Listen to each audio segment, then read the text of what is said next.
الرحیم الحمدللہ رب العالمین وصلی اللہ علی محمد وآلہ الطیبین الطاہرین واللعن الابدی علی اعدائہم اجمعین۔ ہم نے کچھ دنوں سے امیر المومنین علیہ السلام کا مکتوب نمبر 45 جو آپ نے بصرے میں اپنا والی یا گورنر عثمان بن حنیف کی طرف بھیجا تھا، اور یہ اس وقت بھیجا تھا جب آپ کو یہ پتہ چلا، آپ کو یہ اطلاع ملی کہ اس نے ایک ایسے ولیمہ میں شرکت کی ہے کہ جس میں غریبوں کو نظر انداز کیا گیا ہے، ان کو نہیں بلایا گیا ہے اور صرف امیروں کو بلایا گیا ہے۔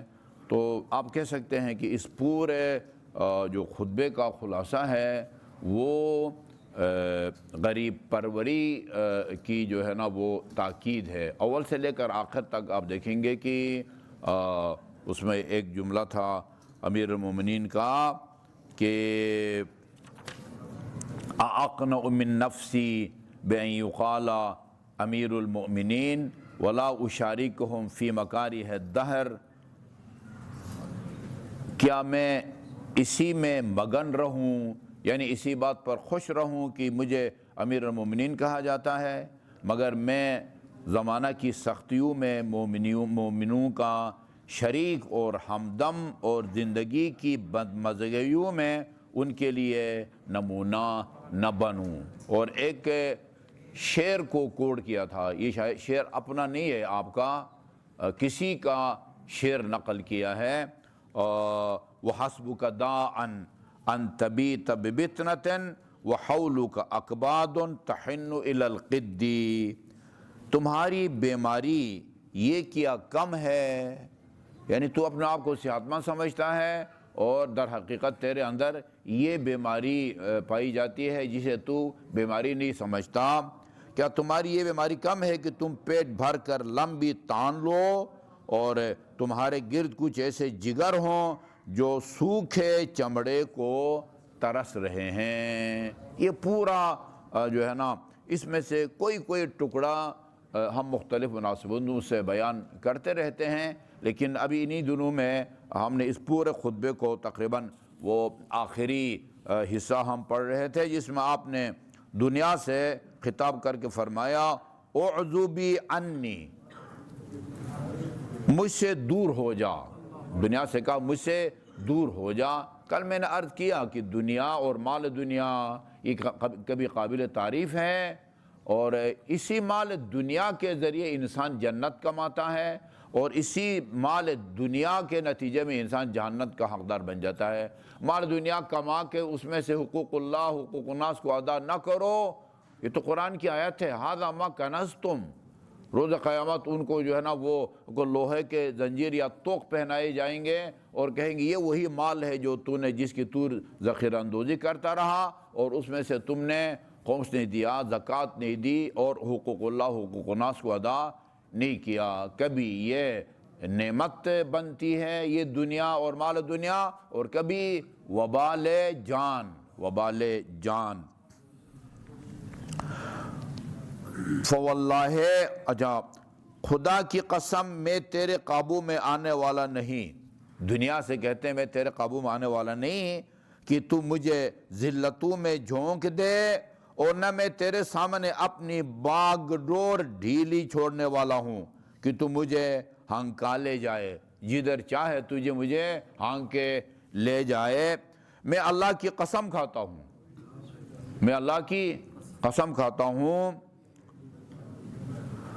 وَأَيْمُ اللَّهِ، ایم قسم کو کہتے ہیں، وَأَيْمُ اللَّهِ، میں خدا کی قسم کھاتا ہوں، وَلَا یمینا استثنی فیہا بمشیت اللہ، اچھا قسم کھا کے صرف ایک چیز کو میں مستثنیٰ قرار دیتا ہوں، ایک چیز کو مستثنیٰ قرار دیتا ہوں اور وہ مشیت اللہ ہے، یعنی میں جو ابھی اعلان کرنے لگا ہوں وہ اس کو پورا کر کے رہوں گا۔ ہاں اگر کسی موقع پر اللہ کی مشیت اس کے خلاف ہو پھر وہ میں کام نہیں کر پاؤں گا۔ یہ صرف اللہ تعالیٰ کی مشیت کو مستثنیٰ قرار دیتا ہوں، اس کے علاوہ جو میں بات کر رہا ہوں اس پر میں ثابت قدم اور قائم رہوں گا۔ دیا یمین استثنی فی بمشیۃ اللہ ہے، قسم کس بات بھی کھاتے ہیں؟ یہ اللہ اور رسول اور امام نہ وہ عجیب عجیب قسم کھاتے ہیں۔ یہ سورہ شمس میں اللہ تعالیٰ نے 11 چیزوں کی قسم کھائی ہے، 11۔ والشمس 1، وضحاها 2، والقمر 3، وما طلاها، اچھا وضحاها وما طلاها، ونفس وما سواها، والسماء وما بناها، والارض وما طحاها، ونفس وما سواها۔ 11 چیزوں کی قسم کھانے کے بعد ہم کس چیز کی قسم کھاتے ہیں؟ بعد میں اس چیز کی قسم کھاتا ہوں کہ مثلا یہ کام کروں گا، میں اس چیز کی قسم کھا رہا ہوں کہ یہ کام نہیں کروں گا۔ ادھر اللہ نے 11 چیزوں کی قسم کھائی ہے، کس بات پر؟ قد افلح من زکاہا، یہ قد افلح من زکاہا، وہ آدمی کامیاب ہوا جس نے اپنے نفس کو پاکیزہ رکھا یا تزکیہ نفس کیا۔ اے ملا، اچھا قسم کس بات بھی کھاتے ہیں؟ لأروضن نفسی ریاضتاً تہوش معہا الی القرص اذا قدرت علیہ مطعوما۔ میں قسم کھاتا ہوں ایسی قسم جس میں اللہ کی مشیت کے علاوہ کسی چیز کا استثناء نہیں کرتا۔ ہاں اگر خدا کی مشیت ہو تو میں ایک کام کرنا بھی چاہوں تو وہ خلاف ہو اللہ تعالیٰ کی مشیت، وہ میں نہیں کر پاؤں گا۔ میں اپنے نفس کو ایسا سدھاؤں گا، ایسے الفاظ بولتے ہیں کہ ہاں سامعین میں سے شاید وہ بعض اوقات بعض علاقوں میں البتہ 10% بھی جو ہے نا وہ نہیں وہ کرتے ہیں۔ البتہ یہ مفتی صاحب کا ترجمہ سدھاؤں گا، یہ حضرت علی کے الفاظ نہیں ہیں۔ لأروضن، اس کا لفظی ترجمہ بنتا ہے ریاضت۔ اچھا ادھر ہم جہاں کھیل کی خبریں کہتے ہیں نا، کھیل کی خبریں، وہاں ایران میں بھی، فارسی میں بھی اور عرب ممالک میں بھی ورزش کی خبریں کہتے ہیں، کھیل کی خبریں نہیں کہتے۔ یہ اخبار ورزشی آپ ایران میں سنیں، تقریباً ہر ملک میں آخر میں وہ کھیلوں کی خبریں دیتے ہیں نا، وہ اخبار ورزشی۔ عرب میں اخبار الریاضہ، ورزش کو عرب میں ریاضت کہتے ہیں۔ یہاں ریاضت سے مراد وہ ریاضت اردو میں استعمال ہوتا ہے، ریاضت کرنا یعنی ٹرین ہونا یا مثلا ایکسرسائز جو بھی ہے نا وہ۔ تو لأروضن نفسی، یعنی میں اپنے نفس کی ایسی تربیت کروں گا اور اس کی پرورش کروں گا، جیسے انہوں نے کہا کہ میں اپنے نفس کو ایسا جو ہے نا سدھاؤں گا ہے یا سدھاؤں گا ہے یا سدھاؤں گا ہے؟ سدھاؤں گا، سدھارنا، سیدھا کروں گا ہے نا، ایسی تربیت کو سیدھا کروں گا کہ وہ کھانے میں ایک روٹی کے ملنے پر خوش ہو جائے، خوش ہو جائے، ایک روٹی کے ملنے پر خوش ہو جائے، اور اس کے ساتھ صرف نمک پر قناعت کر لے، اتنا۔ اسی میں یہ گزرا ہے نا پیچھے، ہاں لوگ یہ کہتے ہوں گے کہ بھئی علی جس کی یہ خوراک ہے خشک روٹی اور نمک، یہ تو جنگ نہیں لڑ سکے گا۔ ہاں تو اس کے جواب میں کیا فرمایا تھا آپ نے؟ یہ آپ کے چمن کے اندر یا آپ کے گملے کے اندر جو نرم و نازک پودے ہیں یا پھول ہیں، وہ جو ہے نا ان کی لکڑی سخت ہوتی ہے، اور جنگل میں جو ہے نا وہ لکڑی ہوتی ہے وہ بڑی مضبوط بھی ہوتی ہے۔ دونوں کو جب جلایا جائے تو اس کی آگ جلدی ختم ہو جاتی ہے، اور وہ جو جنگلی سخت جان جو ہے نا پودے یا درخت ہیں ان کی ایندھن جو ہے وہ دیر تک باقی رہتی ہے۔ یہ پیچھے گزر چکا، ہم یہ پڑھ چکے۔ یا بالمل ہے وَلَأَدْعَنَّ مُقْلَتِي كَعَيْنِ مَاءٍ نَذَبَ مَعِينُهَا مُسْتَفْرَغَةً دُمُوعُهَا۔ یہ تاریکی شب میں رونے کی طرف اشارہ ہے۔ اپنی آنکھوں کا سوتا، سوتا کسے کہتے ہیں؟ چشمہ کے معنی میں آتا ہے؟ نہیں اپنی آنکھوں کا یعنی چھوٹا چشمہ یا سر چشمہ، ابھی ڈکشنری میں نے دیکھا ہے اپنی آنکھوں کا سوتا اس طرح خالی کر دوں گا، یعنی گویا آنکھیں جو آنسو بہاتی ہیں وہ اندر کو سوتا ہے، چھوٹا چشمہ ہے، جس طرح چشمے سے پانی نکلتا ہے اسی طرح یہ آنکھ کے اندر ایک چشمہ ہے اور وہاں سے یہ آنکھوں کی صورت میں پانی نکلتا ہے، وہ کے اندر جو ہے نا ذخیرہ کہیں یا چشمہ اس کو خالی کر دوں گا، بالکل رو رو کے اس کو اپنی آنکھوں کا سوتا اس طرح خالی کر دوں گا جس طرح وہ چشمہ آب جس کا پانی تہ نشین ہو جاتا ہے، یعنی بالکل وہ ختم ہو جاتا ہے۔ کیا ابھی ترجمہ صرف کر رہا ہوں، کیا جس طرح بکریاں پیٹ بھر لینے کے بعد سینے کے بل بیٹھ جاتی ہیں، پیٹ بھرنے کے بعد سینے کے بل بیٹھ جاتی ہیں اور سیر ہو کے اپنے باڑے میں گھس جاتی ہیں، اسی طرح علی بھی اپنے پاس کا کھانا کھا لے اور بس سو جائے، اس کی آنکھیں بے نور ہو جائیں، اگر وہ زندگی کے طویل سال گزارنے کے بعد کھلے ہوئے چوپاؤں اور چرنے والے جانوروں کی پیروی کرنے لگے، ان کو اپنے پیٹ کے علاوہ کسی اور کی جو ہے نا سے کوئی غرض نہیں ہوتا۔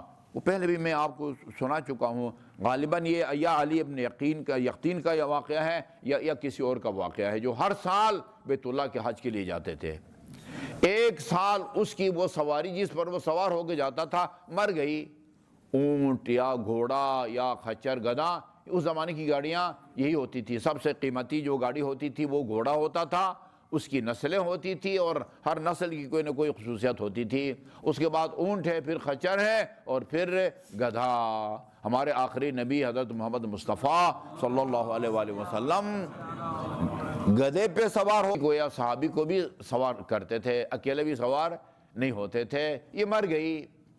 یہ جیسے ہی حج کے دن قریب آئے، مثلا ذی الحج کا مہینہ، یہ پیسے لے کے نا بریف کیس میں یا بٹوے میں، وہ کیا کہتے ہیں مویشی منڈی کہتے ہیں نا جہاں پر یہ بال مویشی بکتے ہیں، ادھر گیا، راستے میں اس نے یہ روایت مستند ہے، راستے میں اس نے دیکھا دور سے کہ وہ ایک کوڑا کی ڈھیر کے اوپر ایک مرغی مری پڑی ہے، کسی کی مرغی یا مرغا مر گیا ہے اور انہوں نے اس کو اس کوڑے میں پھینک دیا ہے تاکہ کوڑا اٹھانے والا سیڑھیے کا بندہ آ کے اس کو لے جائے۔ اس کی آنکھوں کے سامنے ایک برقع پوش اور باحجاب خاتون وہ آتی ہے اور آ کے اس کوڑے سے وہ مردار جو ہے نا وہ مرغی کو اٹھا کے دیوار کے ساتھ بیٹھ جاتی ہے اور اس کو صاف کرنا شروع کر دیتی ہے، بال اس کے نوچتی ہے۔ یہ گیا، اس سے پوچھا کہ بی بی یہ آپ کیا کرنے لگی ہیں؟ کہا کہ اس کو صاف کر کے گھر لے جاؤں گی اور کھاؤں گی۔ اچھا، اس سے پوچھا کہ تم مسلمان ہیں یا غیر مسلم؟ کہا نہیں الحمدللہ مسلمان ہوں۔ مسلمان ہیں تو اسلام میں مردار کا گوشت حرام ہے، حرمت علیکم المیتۃ والدم ولحم الخنزیر، ٹھیک ہے نا، مردار خنزیر کا گوشت اور خون اس کو اللہ نے جو ہے نا وہ حرام قرار دیا ہے۔ کہا میں مسلمان بھی ہوں اور یہ مسئلہ بھی جانتی ہوں۔ پھر کیا مجبوری ہے؟